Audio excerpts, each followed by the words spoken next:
la CAF a parlé. Et sa décision risque de laisser des traces.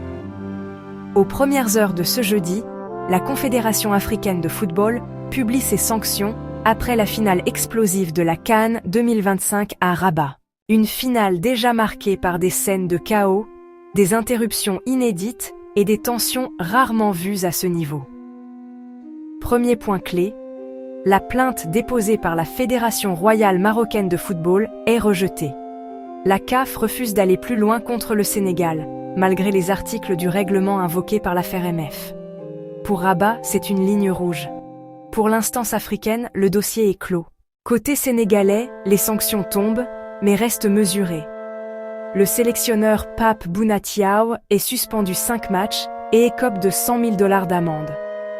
2 joueurs cadres, Ismaïla Sarr et Iliman Ndiaye, prennent chacun 2 matchs pour comportement antisportif envers l'arbitre. La fédération sénégalaise, elle, paie cher sur le plan financier. 615 000 $ d'amende cumulée, notamment pour le comportement des supporters et du staff. Mais l'autre surprise vient du Maroc.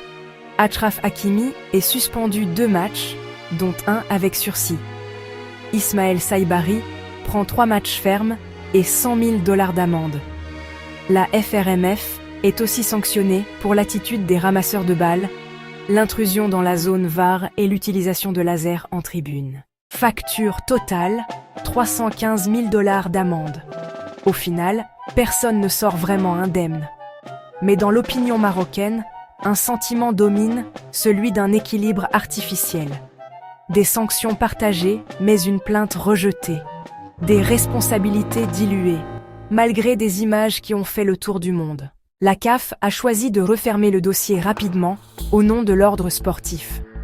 La FRMF pourrait ne pas exclure d'interjeter appel contre ces sanctions, qu'elle estime insuffisantes au regard des faits constatés lors de la finale.